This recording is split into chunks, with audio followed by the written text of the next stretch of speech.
All right, hello everybody. Good morning. Welcome to Big Facts. I'm Aaron Barrison along with Justin Everett. It is 6:16 a.m. on Eagles football Thursday, bud. We've been getting so much football.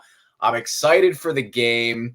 Before we get started, we have an announcement, and I was hoping since you hooked that up, you could go over that announcement. Yeah, absolutely, brother. I'm excited about it too. So we've got a company that I've worked with a couple of times. Anybody who follows me on Facebook, I've been a part of a couple of their podcasts before. The Ever Evolving Truth, more specifically than any of the rest. White Horse Media Group is going to start hosting a podcast. We're going to get a lot more production. We're talking about green screens tonight and all kinds of fancy shit. So I'm excited to get some real production value behind it. We're going to have real producers. We're going to start on Sunday. White Horse Media Group. Make sure you go follow them on Facebook, like their pages. Their other podcasts, Two Rows from Ringside, The Ever Evolving Truth, Moms of Mayhem. Check them out. And we're excited, dude. Sunday, it starts to get real all of a sudden for us, man. I can't wait for them to start taking your horrible 30-second little takes that you have and then framing them on our Instagram so that everybody can see what's going on with us. It's cool, bro. Dallas was going to use those few points they had to beat Arizona. It's all right. It's okay. I know my takes are bad sometimes. All right, so we'll get to Dallas. We'll get to the Eagles. That's going to be the bulk of our show. First, wanted to start with some NBA news for about 5-10 minutes, the biggest news out of the NBA, and then we'll move over to football. So we've discussed coaches, man, and we had a list of guys that we wanted for the Sixers, a list of guys that we thought the Pelicans' job might be interesting for. Initially, I think you thought Doc Rivers or Ty Lue might go over to the Pelicans, which I thought would be a good fit for a young roster. It seems that the Pelicans have went the other direction and hired the least Van Gundy. Stan Van Gundy has signed a deal. Van Gundy. Signed a deal with the Pelicans. And instead of getting Jeff, who we hear announcing a lot of the finals games and the conference final games, a ton of basketball knowledge, they opted for Stan Van Gundy.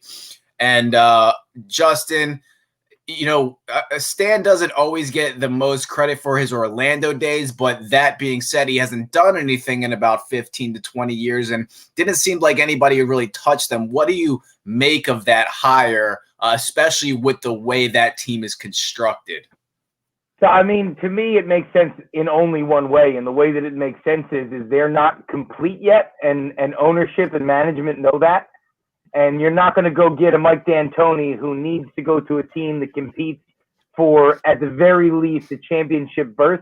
Maybe not a win, but a berth. Mike D'Antoni can't take a job on a team that's not ready to win right now. I guess it's that, man. I guess it's they're looking at, we're 3 or 4 real pieces away. Drew Holiday's probably not the long-term answer at guard. We've got Zion. We've got Brandon Ingram. We've got Lonzo Ball. But they don't have enough. I don't think that this was a Stan Van Gundy, or as you put it, the lesser Van Gundy, which is the best way I've ever heard him described. The lesser Van Gundy is going to make anything for them.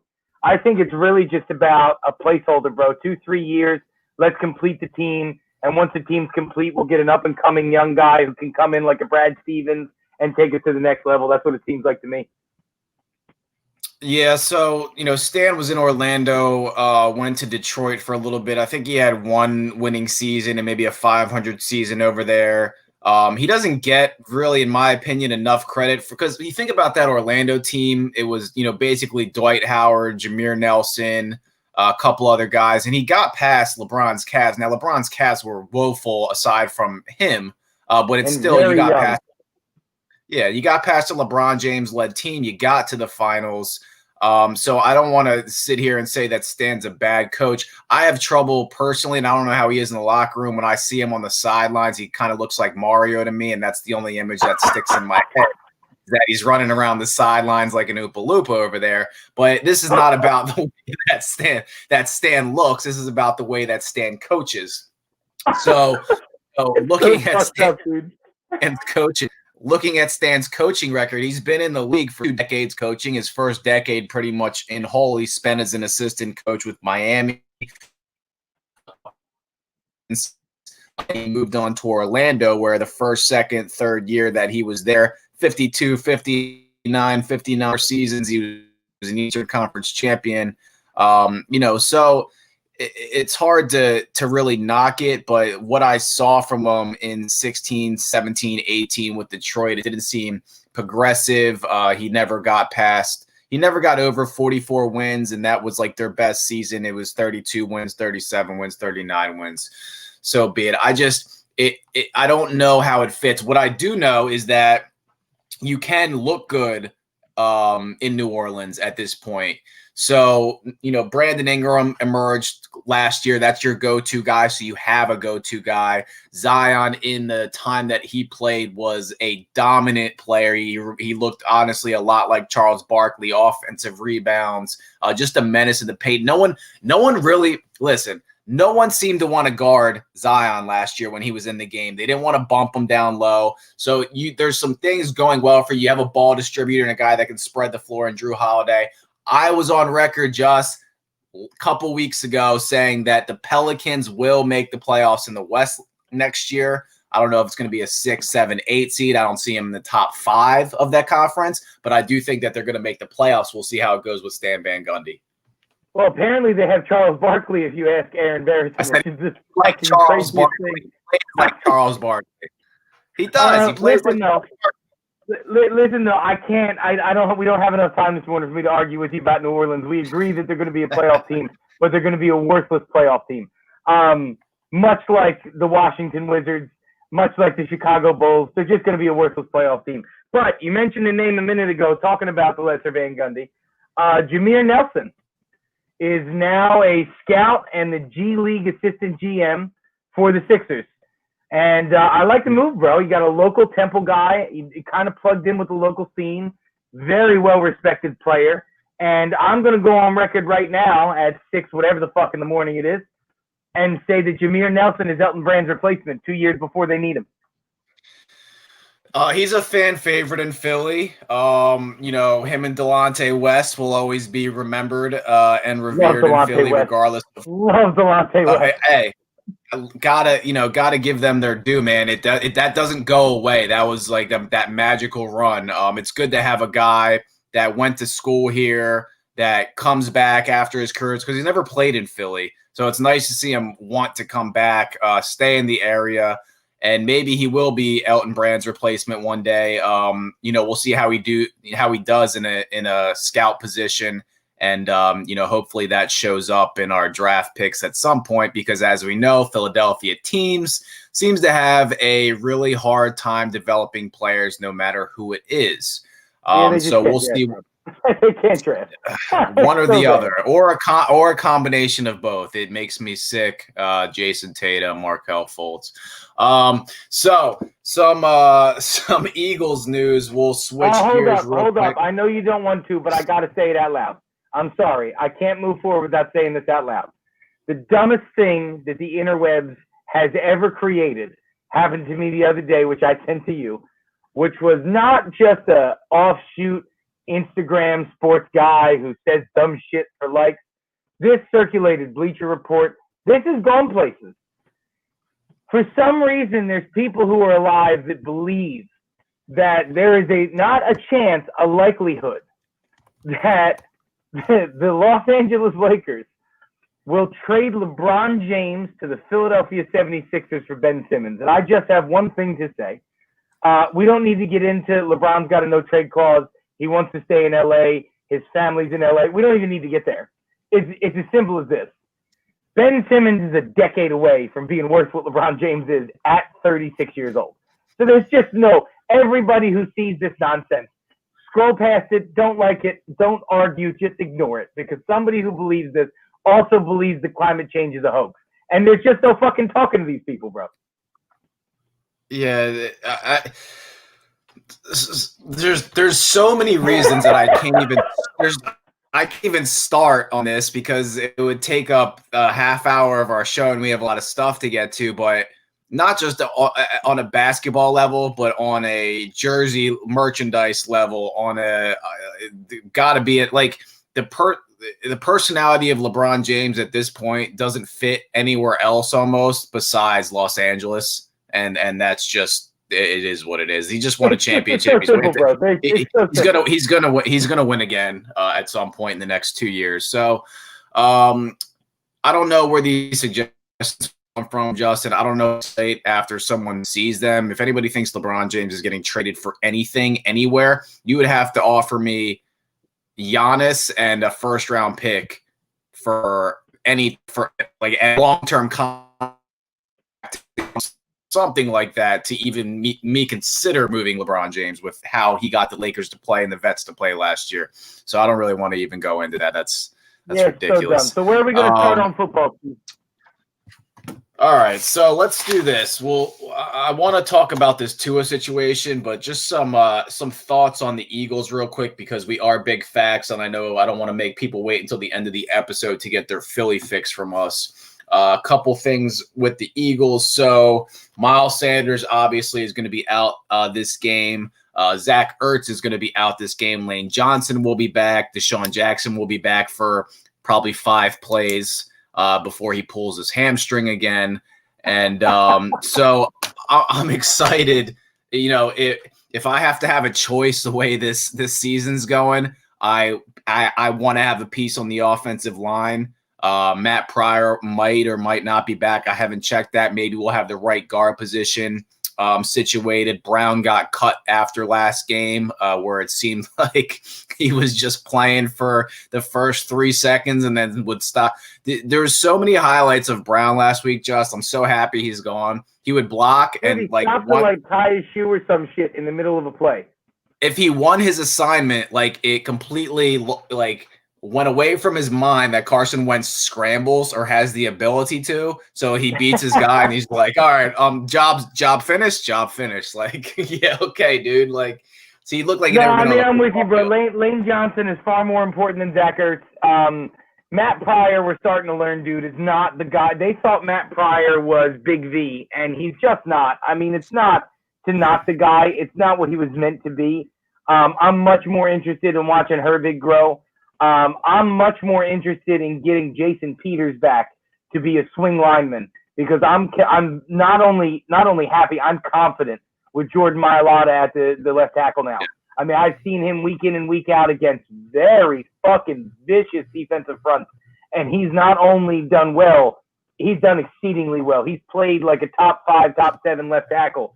There's plenty to learn. His footwork's not great. I'm not trying to say that the guy's the next guy, but I'm more than happy with him there. And Peters gives me a right guard option that I can trust, a left guard option that I can trust. Once Brandon Brooks comes back, Jason Peters is your swing guy. Mailata needs a playoff. Brandon Brooks needs a playoff. Lane needs a playoff. That's what Jason Peters is for. 12 to 15 plays a game, and he'll be able to stay healthy all the way through. I'm with you on Deshaun Jackson, bro. I don't think that we get more than a dozen plays from him, maybe. I think 5 is a little bit under, but a dozen plays if we're lucky. And it looked like even before he got hurt again, he was on like a pitch count. Like it looked like there was only so many plays he was allowed to go out and run. And if that's the case again, dude, I've said it week in and week out, Doug Peterson is not a great coach. And if he wants the chance to show me, you're going up against the Giants team that you're supposed to beat, which is a trap game for every team in the NFL. It's the easiest game to lose in a season. And if you want to show me that you're a great coach and you know that you've got Deshaun to maybe give you 100% on 7 to 10 plays, you better make those fucking plays count. You better make sure your protection scheme's right. You better make sure your disguise is right, and make sure that when Carson throws that ball, Deshaun's open, because you're not going to have him a lot. And that's going to show me a lot about Doug this week. Yeah, and a couple things too. He better be careful, because I know Hightower, and it's driving me crazy that we even have to discuss like people getting open, but you got to catch the ball when it comes down to it. But I've watched John Hightower get open the last couple weeks. I've seen a dime thrown to him in the end zone where he had the chance to make the catch. That was a tough catch, but NFL players make that catch. 50-yard bomb right in his hands. But he's getting open, and he seems actually at this point, if he can start hauling these in, and you got to give him some time. We can't continue to. I know it's frustrating, you can't continue to run guys out of Philly as a fan base. You got to give guys, a season to really get developed. We're talking about a 4th-round pick, not a 1st-round pick. So we got to cut the guy a little bit of slack, but he doesn't have to start catching the football. When Jalen Reagor comes back, when Hightower's there's a lot of deep threats on the team. I'm hoping that, to be honest with you, Deshaun shows out so much this week that like his trade value spikes and we can just get rid of him, because you're not getting, you gotta sell high with Deshaun Jackson. He's not playing. He's on a pitch count. He's always injured. We got this guy last year. You guys have to remember, this is not a 1-season thing. For 2 years now, he signs a big contract. He has a big game. He gets hurt. Doesn't seem to be able to work his way back, waits 4 weeks and then elects to have surgery. It's frustrating. It seems like the guy's there for his contract and no other reason. At this point, I don't know if Alshon plays in the next couple of weeks. If he doesn't, I don't really care. If Deshaun Jackson's only giving you 10 plays, I'd rather give the other guys, the reps. If he does, let me ask you something. So you mentioned selling Deshaun high. So obviously, if this team wins the division at 6-8-1 or 6-9-1, 7-8-1, whatever it is, if they win this division with a bad record, they're not going to make much noise. Obviously, the dream is, the way that it looks right now, is that Nick Foles gets to come to town with the Chicago Bears, so Carson Wentz has got a chance at the ultimate redemption, and we all want it. But Here's the question. You've got a guy on your defensive line who is having a career year after having a career year last year. Do you know who it is? On your defensive line? On your defensive line. I mean, I think Malik Jackson's playing better than everybody else, but go ahead. So, fourth in sacks and second in tackles for a loss of defensive lineman is Brandon Graham. And he gets so much shit in this town, bro. I mean, we've been talking about 3 years now of he's getting old, he's losing gas, he's losing speed, he's losing strength. And year after year, this motherfucker just shows up and plays football, bro. Here's the question.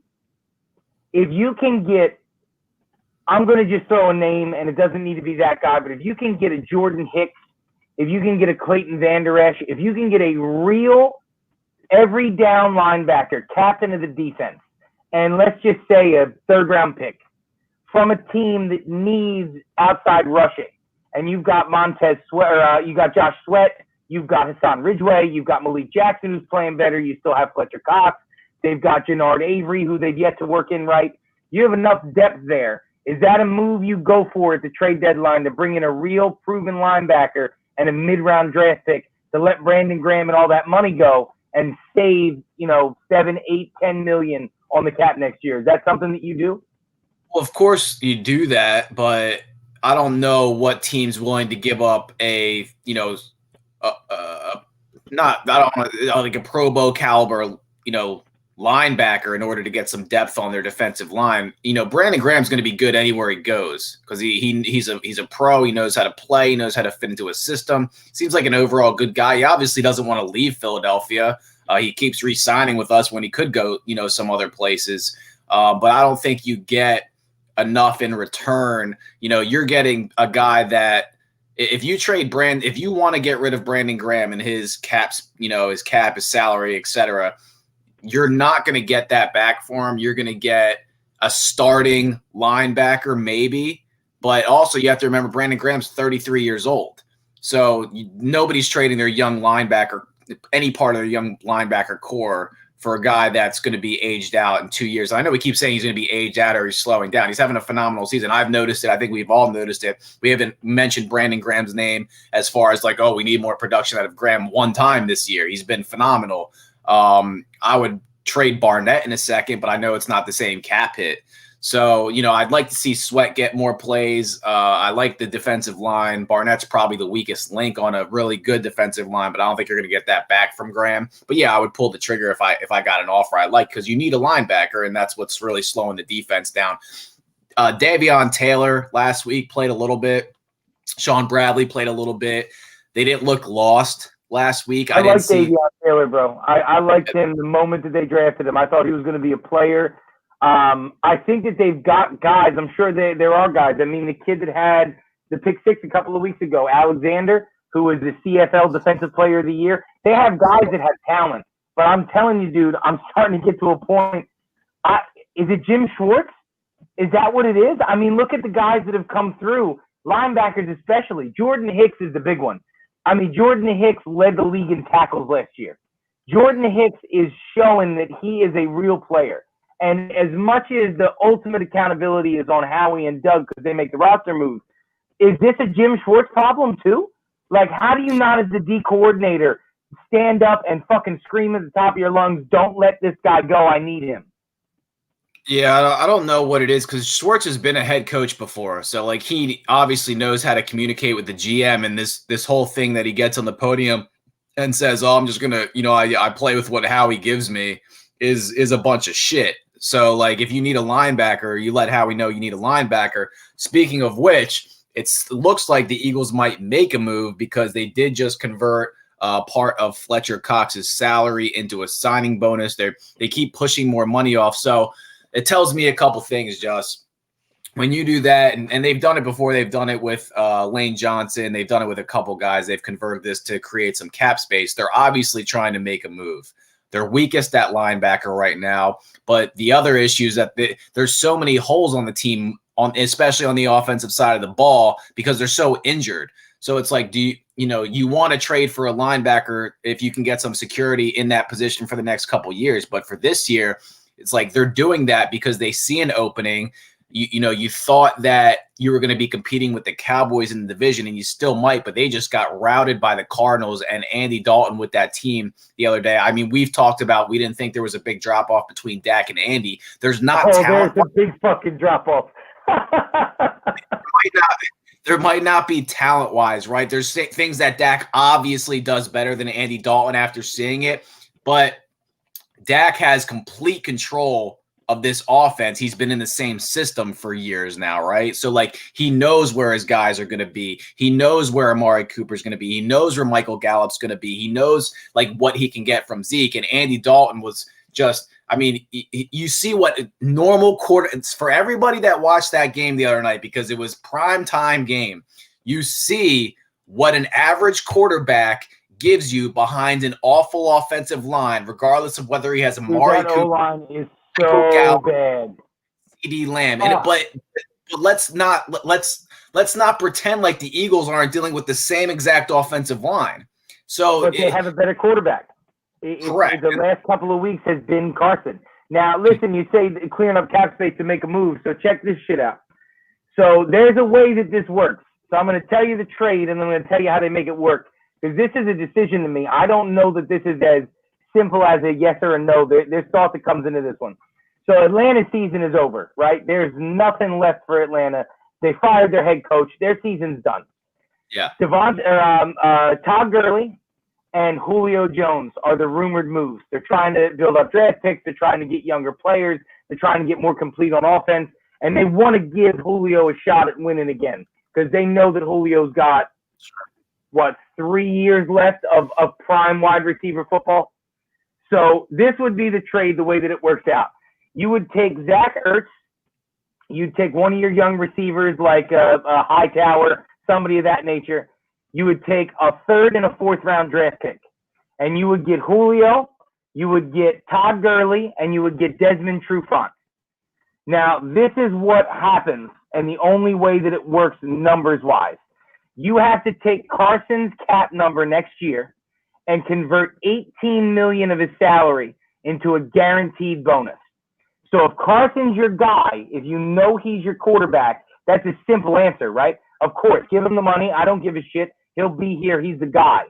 But I don't know that I've seen enough out of Carson in the last 3 weeks, let alone the first 4 years of his career, to now make a sign-on bonus for him next year in the $26 million range.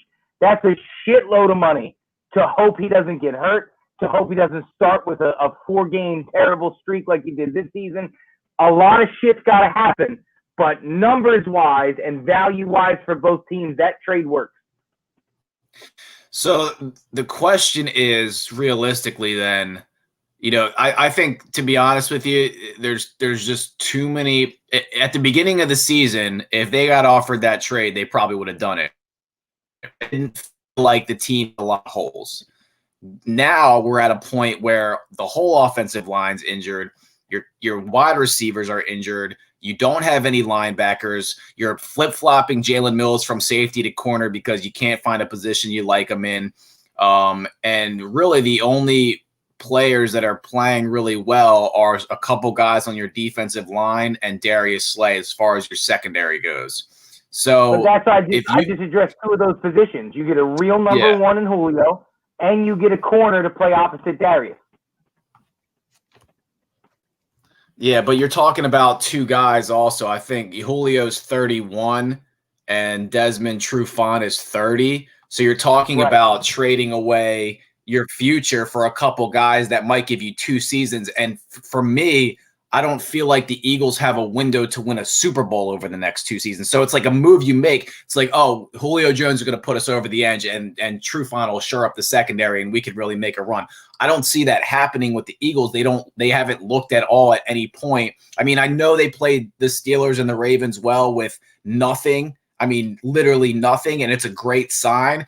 But I don't know what this team looks like when they're healthy and together. Are they a Super Bowl team? Are they even a playoff team? Or are they an 8-8 team? I can't tell. It seems like the guys stepping in have a little bit more to play for than the guys that are starters that have been on the team. And so when I see that, I'm like, all right, blow the freaking team up, because the vets don't seem like they want to play on some of these vets just don't want to play. So like, what do you get from Julio Jones at 31 to 30? From 31 to 33 years old. It's the same thing with the Sixers. You're going to lose Zach Ertz, which we are. We're not going to re-sign Zach Ertz. We can't afford to. Howie has fucked the cap into such a position where you can't afford to bring him back. And not only that part, you have Dallas Goedert. You've got his replacement already. So if you're going to lose Zach Ertz for nothing come the end of the season, or you're going to get Julio Jones for who gives a fuck if it's 2 years, you take that every day of the week, because you're getting a true number one. Even if it's for 1 year, if it's to give Carson a security blanket for next season while they develop Rager, while they draft another guy in the first or second round next year, whatever it is, it gives you a guy, and you're not losing Zach Ertz for nothing. Because that's what's going to happen, just so everybody understands. If Zach Ertz is not traded by the trade deadline, Zach Ertz is walking away from this team and getting $17, $20 million a year from the highest bidding shitty team, because Zach Ertz has won a championship, and he's ready to get paid. And they're not going to pay him when they have Dallas Goedert. It just doesn't make sense. Yeah, unfortunately, and this is just the way business goes. Like, Zach Ertz is given everything to Philadelphia, and then in a contract year, the whole team's injured and he's not playing well. And, it's unfortunate, but if you're making the right moves, not the emotional move, but the right move at a GM, you pull that trigger. But we've seen, like, the Eagles, for the most part, have treated their players going away pretty well if they've given a lot to the franchise. Jason Peters. All you need is one name. Jason Peters. So motherfucker's 172 and still gets paid. So, I hope not to see Ertz go, but if I'm going to be bringing in a Julio and for whatever reason they think that they can compete in the playoffs at some point in the next year and a half, pull the trigger if you think Carson's your guy. I after the last 2 weeks, I'm not budging on Carson at all. That was probably one of the most impressive performances I've seen in his career last week. I mean, literally, if you guys want any type of comparison, the Cowboys have the same line as us right now. Andy Dalton put up 10 points against the Cardinals, looked lost. He's been in the league for 8 years. And Carson Wentz almost beat. I think we're on 10 now with Andy Dalton. Yeah, Carson Wentz. It also shows you what they don't appreciate about Dakota Prescott, and we shit on him because he's not as good as Carson. He's not as good as Kyler Murray, but what he does have is touch, and that's what these new age quarterbacks have. The Carson Wentz's, the Josh Allens. Andy Dalton's called the Red Rocket for a reason, bro. That motherfucker knows how to throw one way, like Brett Favre did. Real hard and real fucking fast. And if your hands ain't ready, you ain't catching the ball. Michael Gallup dropped a couple. CeeDee Lamb dropped a couple. Amari Cooper dropped a couple. When you're not used to a cannon, you can't catch that ball. Now, that's not to say that Andy Dalton doesn't look good 6 weeks from now.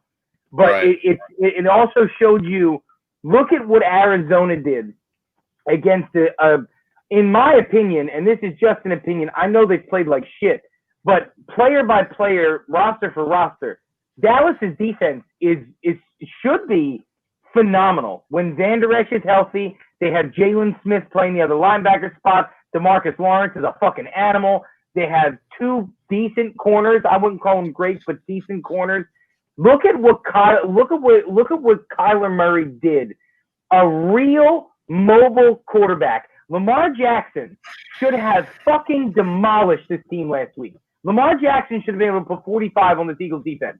Other than Darius Slay, there's nothing else in that secondary. There's nothing else to hurt you or harm you or scare you. He should have been able to do more. And Kyler Murray, with the arm of a quarterback who has quarterback instincts, who is a quarterback, not a fucking running back who throws the ball real hard, real far.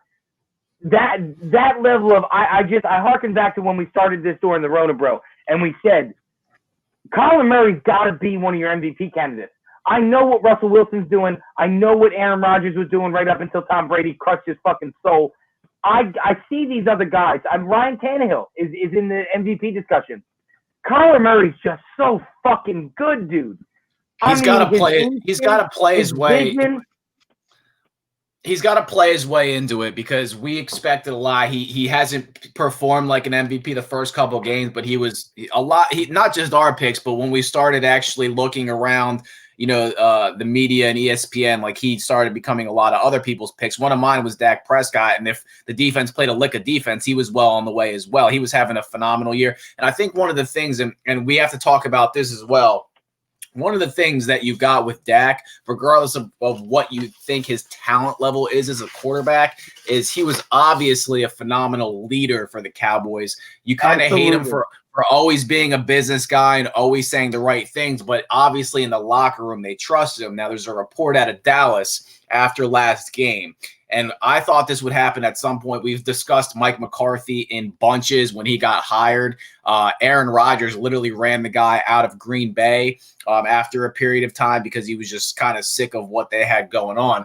But it sounds like it was all this talk about Mike McCarthy, and he's a savior of the Cowboys. And now they have a losing record. They have some injuries. The defense can't get it together. There's reports coming out of the Cowboys locker room that they're saying the coaches don't know how to teach and they don't know how to make adjustments on the fly. That was the report coming out. And it wasn't one player. It was several players. And this was coming from Cowboys beat reporters from they weren't anonymous, but they didn't want to say who it was, which is understandable. The Cowboys, even with a bad offensive line, probably should be 500. Just because of the wide receivers they have and the guys they have on defense. And we're a half game back from the Dallas Cowboys right now, and it's a horrible division. What do you make of 6 games in to the 2020 season with a new coach, with Mike Nolan, Cowboys players coming out? And this is right. You have to remember, right? Because I'll give you my point of view on this. This is right after they have a bad game where Andy's finally in for Dak Prescott, and now the rumblings are starting to come out. We didn't hear about this. You think they're going to get better? What do you make of the Mike McCarthy situation right now? So, I mean, we were critical of this when they hired him. I mean, everybody thought that Mike McCarthy was going to be this big thing because there's so many people who give Mike McCarthy credit for the end of Brett Favre's career and the beginning of Aaron Rodgers' career. And it's just, we said it when it happened. That's not who Mike McCarthy was. Aaron Rodgers was Aaron Rodgers. And because of Aaron Rodgers, that's who Mike McCarthy was. It's like Donovan McNabb in reverse. Donovan was so good because Andy was so good. It's the opposite. It was Aaron Rodgers made Mike McCarthy look like a Hall of Fame level coach because he had a quarterback that was in the top 3 to 5 talent level ever. And we said this months ago, bro. We said Mike McCarthy is not a guy. He's not a leader of men. Mike McCarthy is a complementary piece. Mike McCarthy is a guy who can take a lot of talent, proven talent, not young talent, not talent that needs developing, proven talent, and make something happen because he doesn't need to do much. He needs to put his guys in position, and by put his guys in position, I mean just make sure that they're on the field on Sunday. That's what he did in Green Bay. So to me, this is, and what you mentioned prior about Dak Prescott, bro, this is that team lost their leader. Their leader was never Mike McCarthy. It's never been Ezekiel Elliott. It's never been Amari Cooper. It's been Dakota Prescott. And the reason why Dak feels like he's worth $40 million a year is starting to come to light. The reason why he feels this way is because he knows through all the Jason Garrett years, through this 6 games of Mike McCarthy, he's the glue that held this together. As much as they've looked terrible, the only bright spot is that Dak Prescott was on a historic pace for passing yards, touchdowns. He was on a historic pace, and he held all this together. So is it surprising that the Rats in Dallas, because this is what happens in that town, came out and sold the coach out? Not even a little bit. It's not surprising for both reasons. They're the Dallas Cowboys, and they're cockroaches, and it's Mike McCarthy. Like, Mike McCarthy was never a guy that was going to do much for you. I mean, Jason Garrett is probably the luckiest coach in football that he was able to escape that nonsense that Jerry Jones has going down in Jerry World and go be an offensive coordinator for arguably the worst team in football. It's so much better. It's so much better for him. And I mean, to me, bro, what does Jerry Jones do now? Tell me what it is. You had Jason Garrett, who you sold out every year, was the guy. You finally decide he's not. You had so many options. Look at Carolina's brand new, never been in the league before head coach and what he's doing. Look at literally every other coach that got hired is head and shoulders better than Mike McCarthy. And there's a fucking reason why he was out of the league for so many years. But Jerry Jones, as long as we say this in the car business, bro, you know this, right? Shit rolls downhill, and bad shit negativity starts at the head. If the top is bad, it's bad all the way down the ranks. And as long as Jerry Jones is in control of what that franchise does, Cowboys fans, I'm sorry to say it to you, and it's not because I'm an Eagles fan, you're just stuck in this bullshit, bro. It's never going to go away. So it doesn't go away, right, until, and you made a great point, because we've dealt with this in the car industry on a couple different occasions. It doesn't go away until, and we talked about this with Al Davis and the Raiders. We knew they weren't going to get better until Al Davis was gone, and it's the same thing with the Cowboys. They're not going to get better until Jerry's gone. You have to adapt to what the league is becoming. You're not going to get, Troy Aikman, Emmitt Smith, big offensive, like that's like, you come across those things once every 30 to 40 years where you have a chance at a dynasty with elite players like that. We've been in the car industry at times where, and I've had this done before, it's like social media plays such a big part, and there's guys that are so old running dealerships, they don't touch it. And, there's ways to do stuff. There's ways to get your sales guys to do stuff on their personal pages. But then there's guys that want to spend $50,000 on mailers. So like that worked in 2005, but it's not going to work right now. But just do the deal.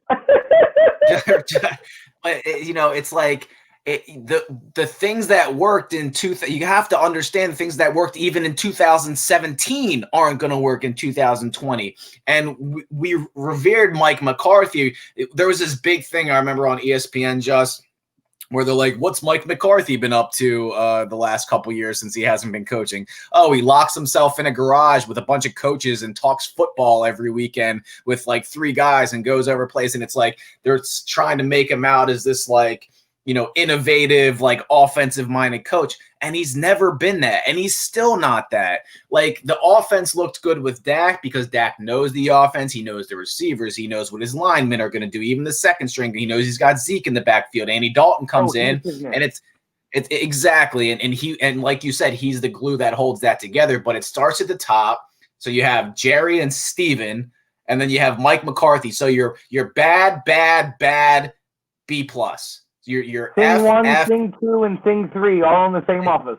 Yeah, so it's I'm so happy that Jerry Jones. It looks like he's going to be there for another 10 years, and then I'm also very happy that it looks like maybe it's going to be one of his sons grabbing that from him afterwards, because they're just as bad and they're going to do the same thing because that's how they were taught, and you can't teach an old dog new tricks.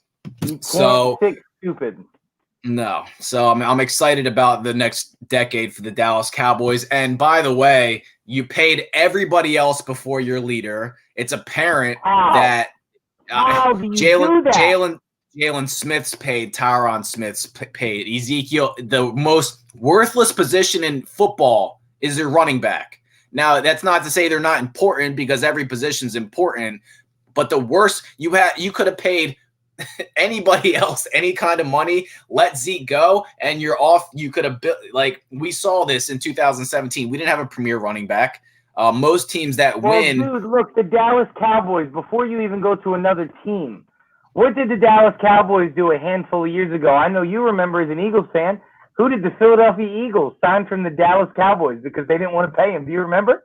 You remember DeMarco my boy DeMarco Murray, right?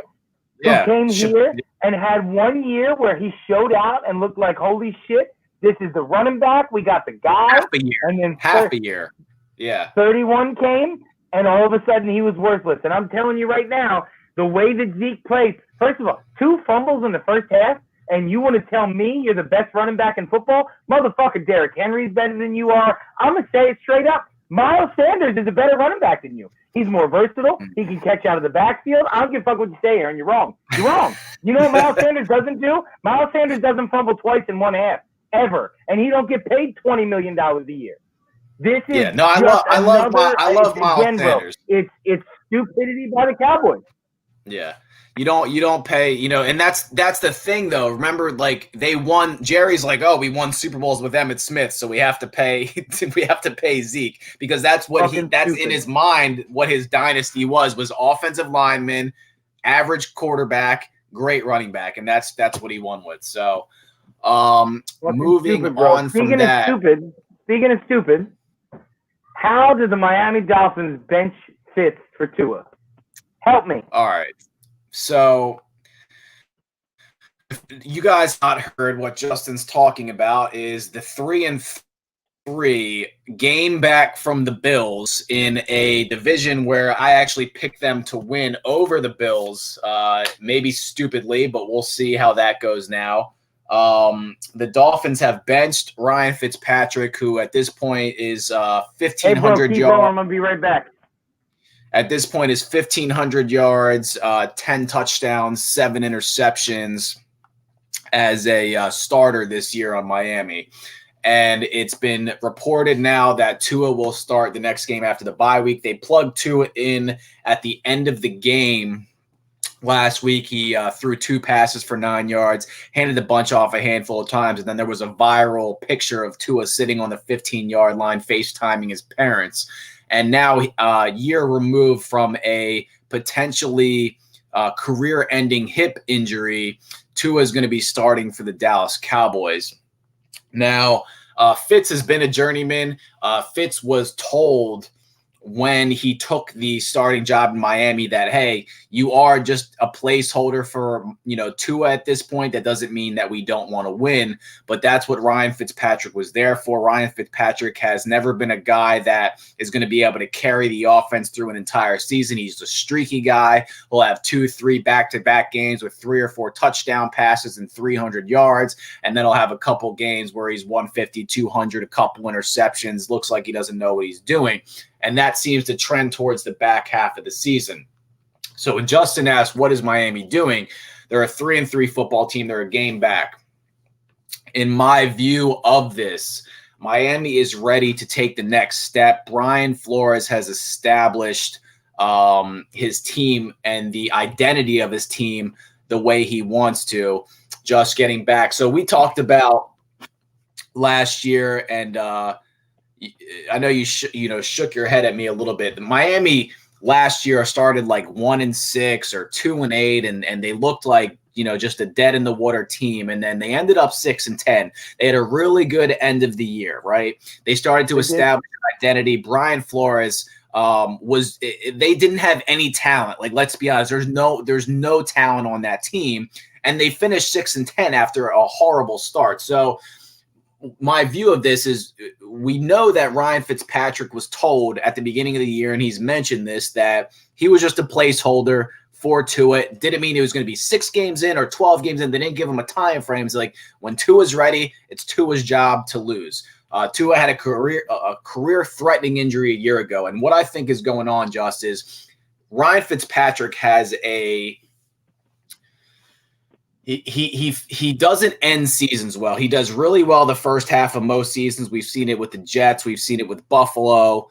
We've seen it with Tampa Bay, where he starts off hot and streaky, and then the last half of the season, he doesn't do quite as well. Now, my view on this is that they've obviously seen enough from Tua in practice where they're like, this is our guy. Like it's time to go win the division. They're not interested in finishing 7-9 or 8-8 this year. And that's where they feel like they're trending with Fitzpatrick. Now, I'm not sitting here saying that Tua is going to come in, light the league up and win the next 6 games in a row for them. I know you're not a big Tua fan, but it's obvious that with the identity that the Miami Dolphins have established and what they've seen from Tua in practice, that they feel like right now in a weird time is the time to make the move. And it seems like the team around him, when they've asked, are very supportive of that, and they're ready to see Tua come in as well. It gives them a little bit more of a dynamic offense. And I think Brian Flores has established the defense, and he's ready to create the offensive system that he's envisioned.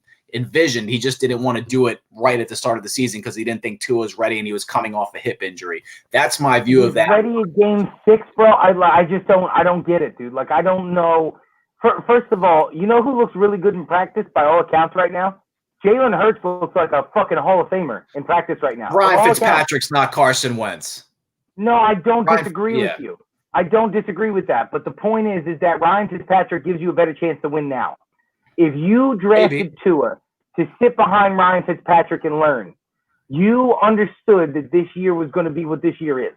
If it's 7-9, if it's 9-7, if it's 10-6, if you win the division and you get your teeth kicked in the first round of the playoffs, who gives a shit? This year was about teaching Tua. And to me, this is a rush decision, bro. First of all, there's no way you're going to tell me that he is 100% healthy. That injury that he suffered from is not one that you just come back from and you're normal. It's just not. And because of that injury, the reason why I don't like Tua is because what we saw of Tua in early Bama days is not what you're going to get now. Anybody who goes through that, look at Carson Wentz, bro. Carson Wentz tears his ACL, and then what happens for the next three seasons? He plays scared every snap. And Tua is going to take a ton of time to not feel that way. They don't have a great offensive line. They have no weapons still. They have no running back. It's going to be Tua's games to win. And Tua's just not going to give that to you now. Will he give it to you in 5 years if he stays healthy and you build around him? Potentially. But to me, dude, he's Dak Prescott. Again, the top of what he's capable of is Dakota Prescott. And Dak Prescott, before Amari Cooper, before CeeDee Lamb, before Michael Gallup, before Ezekiel Elliott, what was he? He was a pedestrian quarterback who was an average at best quarterback. You spent the 5th overall draft pick on this kid, and now it seems like you're rushing. That's what it seems like. I disagree with that, and I know we view Tua differently. When I watch Tua play, I see, and look, I'm not. Don't take this like this would be one of our clips, Gus. This will be one of our clips that someone takes out of context. Oh shit! What are you gonna say? He plays like a mobile Drew Brees. He's extremely accurate. He's extremely accurate. He can run. He's short. He can run the option. He can scramble. And he's got a cannon for an arm. He's actually got a little bit better of an arm than Drew Brees. It's just obvious he's not going to be as accurate off the top.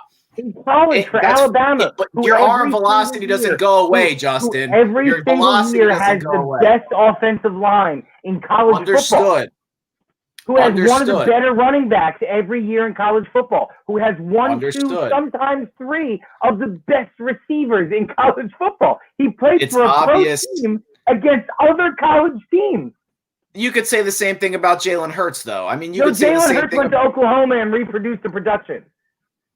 Yeah. Yeah, he improved a lot from one season to the next. Tua, in my opinion. So if Tua didn't get hurt, though, let's remember this. Obviously, Joe Burrow was going to be the number 1 pick.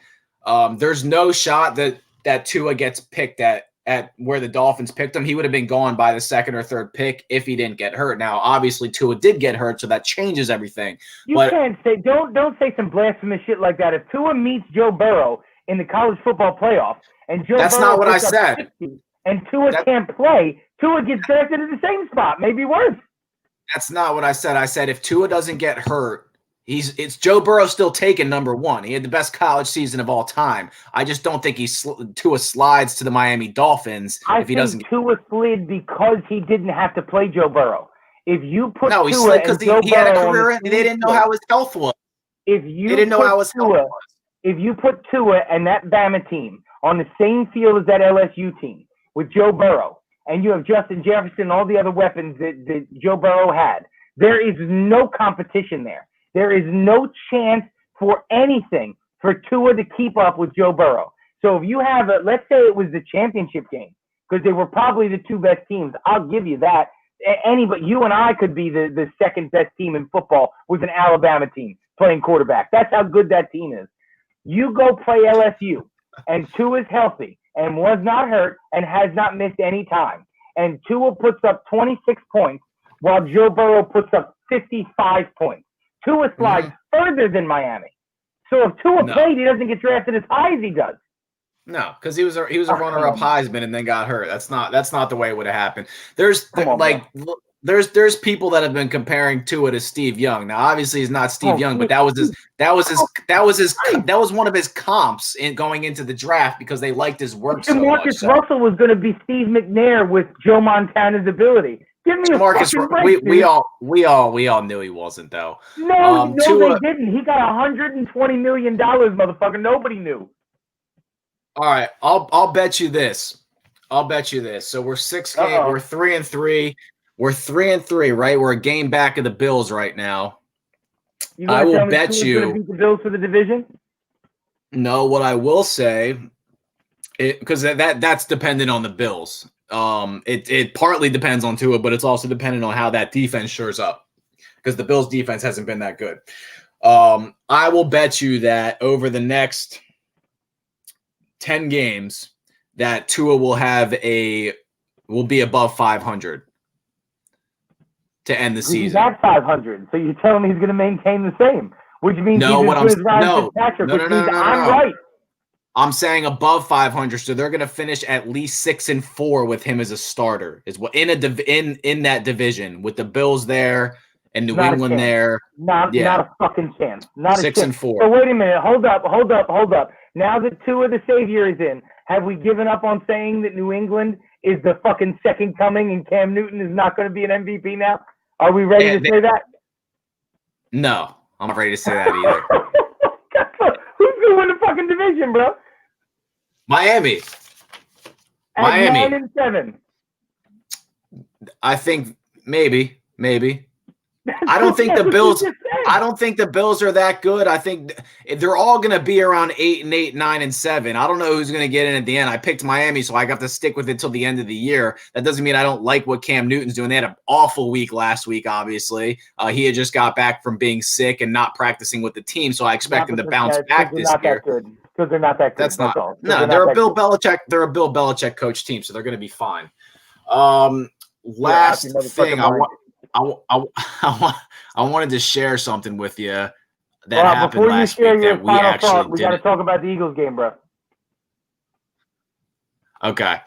Well, to me, it's just there's not much to talk about. The only thing to talk about with this game is if you don't beat Giants, then like we've been talking, you've been saying, oh, if they don't win this game, the season's over. And then like everybody keeps losing. Listen, the Giants are getting a little bit better every week. They're still an awful team. They're an awful team, but they're trending like slowly like that.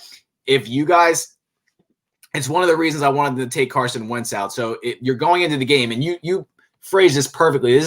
I was going to say this to you. I thought you were going to think that I was crazy. This is a trap game, a complete and utter trap game. I'm terrified to play the Giants, not only because we don't have the team together as a whole. I know they have some injuries as well.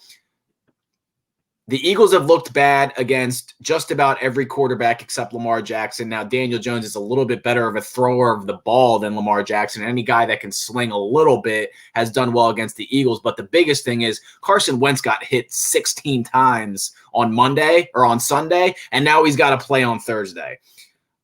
I don't know how this is going to shape up. Miles Sanders is out, so you're relying on Boston Scott. Lane Johnson's back at right tackle, so you don't have to worry about Brown and who was the guard Hey, that Ron, filled it's in Eagles Army. -4, bro. Who wins the game against the spread? Eagles -4. Oh man, you would hope that the way they've played against the Steelers in Baltimore, the Eagles I would don't blow care them about out. your hopes and dreams. Pick the game. Who's gonna win? Eagles -4. Boy, I gotta take. I know you're gonna do it. I know you're gonna do it. I have to take the Eagles -4. I have All right, to. so we're gonna agree. Eagles -4. All right. When Lane Johnson plays, I'm a confident guy. You just went on this diabolical tirade where I thought you were going to tell me the Giants were going to win outright. They're getting better, but they're still awful. They're a step up from let's not talk about the Jets. I don't want to compare anybody to the Jets. Actually, I don't know if you have a so real quick. We talk about how good Bill Belichick is all the time. This is more for our listeners that I wanted to share this. So I think we missed this. I don't know if you saw this last week, Just. So we both took the Titans to cover a spread that took us into overtime in order to cover it because they scored a touchdown in overtime. We won that game. Probably shouldn't have won that game. Houston came roaring back. So at the end of that game, Just, we talk about how well Bill Belichick understands not just the schemes that he runs, but the rules of the football game. So the Texans are up 1. It was 30-29 late in the fourth quarter. They were driving, and Deshaun Watson completed a 9-yard pass to Brandon Cooks on first down. The game clock was just under the 3-minute and 30-second mark. So obviously it's 2nd and 1. Time's running out. If Houston gets this first down over the span of 2 or 3 plays, you're even more fucked than if they just score a touchdown on the next play.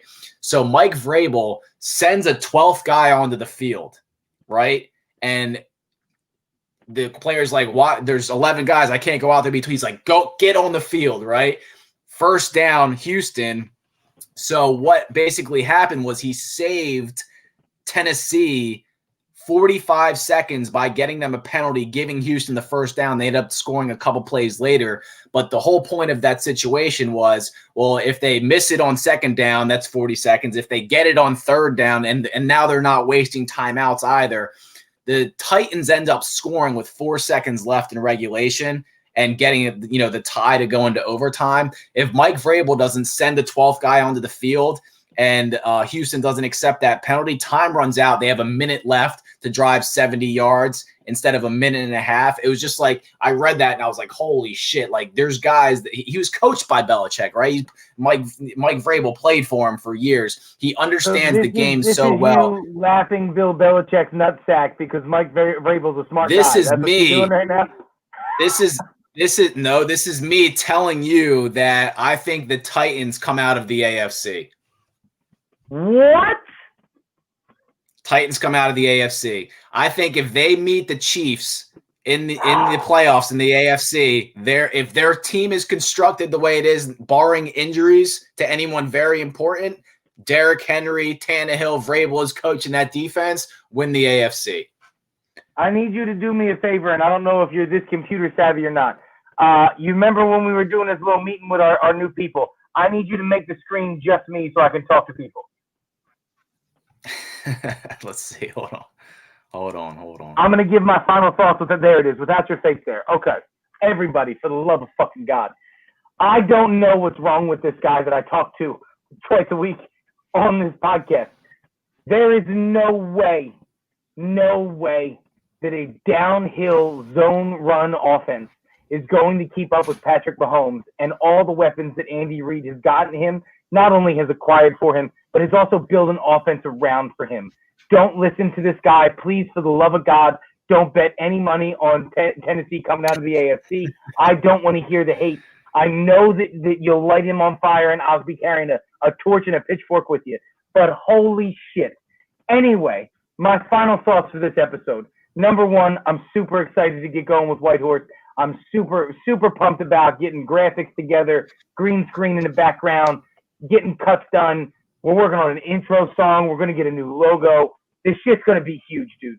We might not ever be billionaires from it. I don't give a fuck. But this is going to be so much fun to do the right way, and I'm super excited about that, having a team of support behind us, number one. Number two, where do I want to go? Jameer Nelson is going to be big, I think, in the city. Again, I'm calling it now in the middle of October in 2020. Elton Brand's replacement's been hired. The Dallas Football Cowboys have got to fire Mike McCarthy at the end of the year. They don't have a choice now. Eagles -4, man. I'm there too. I think that Carson Wentz is going to show you again for the third week in a row that he is an elite level quarterback, that he has earned the $34 million he's going to make next year. I see a trade coming. I don't know if it's going to be after this game. I think this game is a gigantic deciding point. If they win this game, Dallas is probably not going to win more than 2 or 3 more games the rest of the season with Andy Dalton. The division's up for grabs. You know that when this team is healthy, you're at least competitive. So I think if they win this game against the Giants, you're going to see a trade between Friday morning and Monday morning where they're going to shore up something, whether it's a linebacker, bringing in a better weapon for Carson, shoring up something because they know that they're going to get Brandon Brooks back. They know that Lane Johnson's going to be healthy again. I think Zach Ertz is the guy that moves. That's just my feeling. And go Birds, bro. Am I right? You're right. And I just want to point out for our viewers, after week 2, when we watched how miserable the Eagles were, Justin looked at me and said, "You really think this team can win the division?" And I said, "This division sucks. They can absolutely win this division." He said, "No way." Week 3 comes around.